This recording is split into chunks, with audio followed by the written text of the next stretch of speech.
I've been sabotaging hunts now for 12 or 13 years. The reason I go out and sabotage a hunt is because I know that I can go out and save an animal's life that day. I can very often see the animal that I'm saving, and I know exactly what I've done to save that animal's life. I suppose we first started to see the use of direct action in animal rights and so on over the last 20 years. Get on! Hold on! Get on! Hold on! Certain members of the RSPCA started being quite vocal about the issue of hunting, and because the RSPCA at the time was, well, still is the Royal Society, and obviously the royalty of pro-hunt, these people were actually banished from the meetings for daring to say that hunting was wrong. They decided to actually go out into the fields and disrupt the hunting. And because the RSPCA at the time was, well, still is the Royal Society, and obviously the royalty of pro-hunt, these people were actually banished from the meetings for daring to say that hunting was wrong. They decided to actually go out into the fields and disrupt the hunt.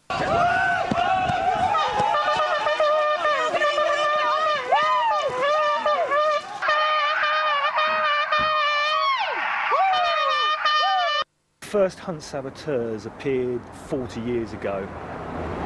December 1963, Boxing Day, the South Devon hunt, and they used some smoke bombs and a few hunting horns, and basically the hunt called the day off as a result.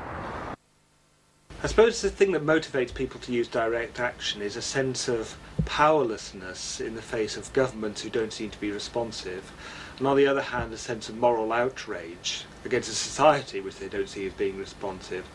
A moral outrage directed against people who they see as being in some way doing something which is obviously reprehensible and wrong. I think what motivates most people, certainly what motivated me to take direct action, was the amount of suffering that animals are being subjected to. People are given no choice but to take direct action, and they do so because it works.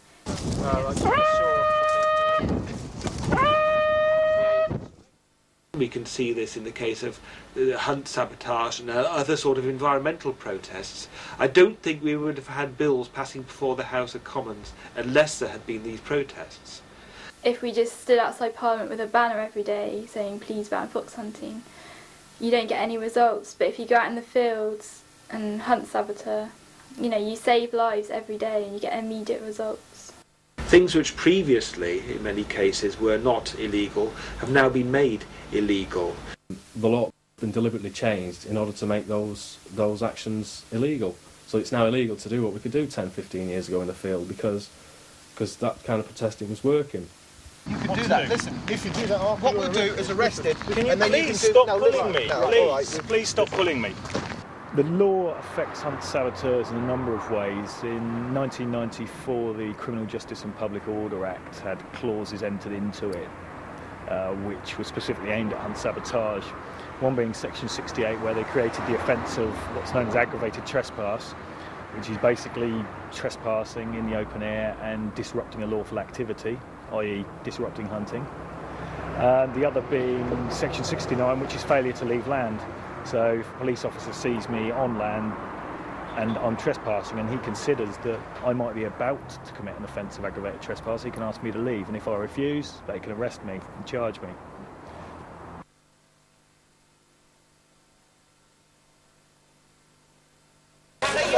Get your fucking hands off it! Private property! Like a staff boy, get off! Listen! Get the fucking prick off me! You ain't doing it! You can hit me! You can hit me! Don't get it! You get violent! It's getting quite nasty here now. Push me! Move! It's amazing. It's astounding me. I'm sure you all joined up for this, didn't you? So they can kill one animal. Make sure you got the coverage. And this is it. There's 12 of you here, so they can kill one animal at 4:30 in the afternoon. Why don't you just tell them to piss off and go home? You lot are going to be working all night because you're nicking us now, and you're going to be working when we take you to court and sue you.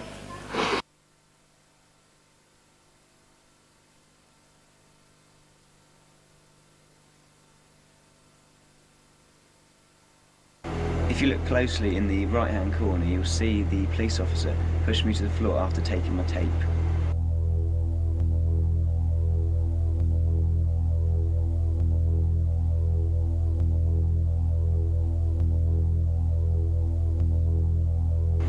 He gave no reason why he took my tape.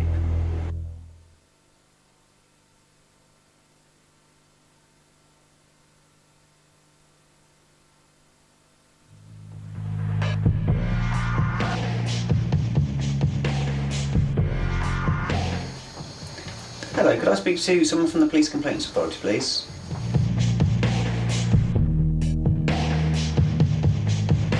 Okay, I'm just going to go into Surrey Police Station and ask where my tape is.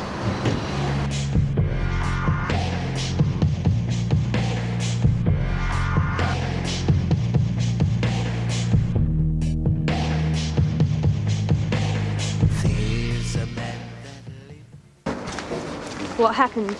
Well, it wasn't a great lot of help. The officer in charge who confiscated my tape isn't available, and it wasn't available by phone.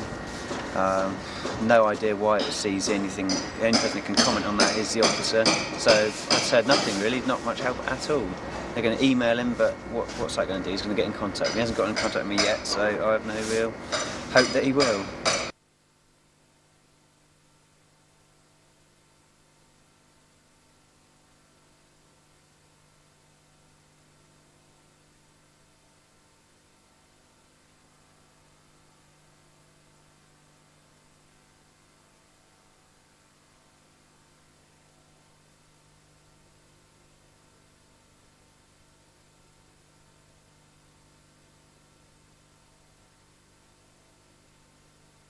The law doesn't work for protesters, not in my experience, and I've desperately wanted for the law to work so I can protest legitimately.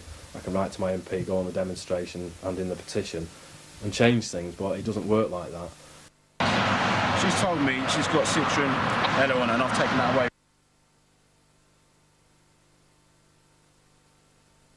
Why have you taken that away from her? Because it's a hunt in progress and it's clearly not used for that. So you haven't got any right to take it away from her, have you? Listen, I've taken it away from her, okay, because that is used to disrupt the hunt. No.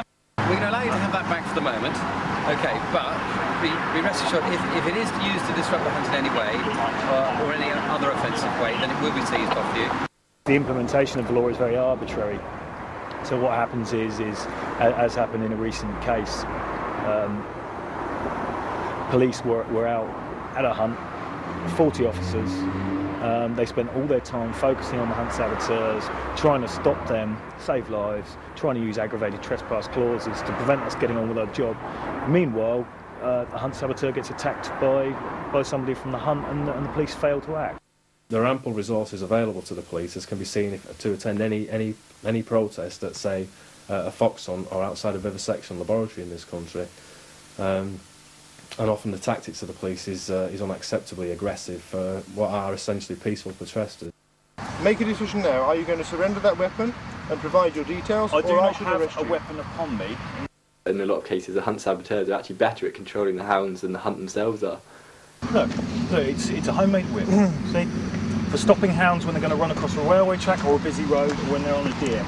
Yeah. Right. The law doesn't work, but we have become stronger.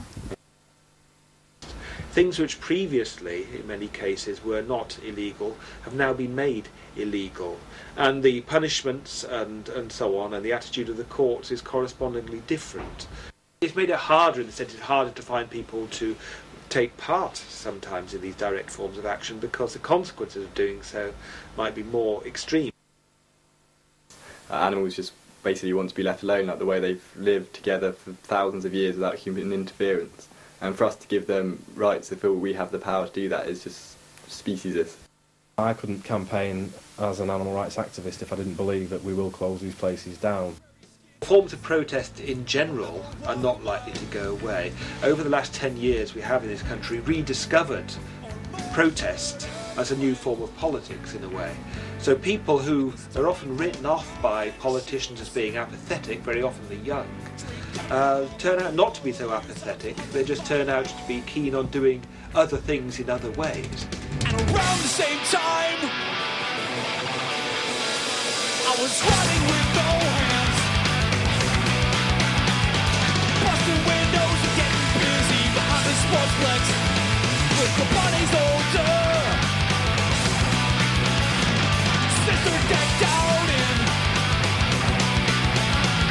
the Speedos follow, switching from the sting.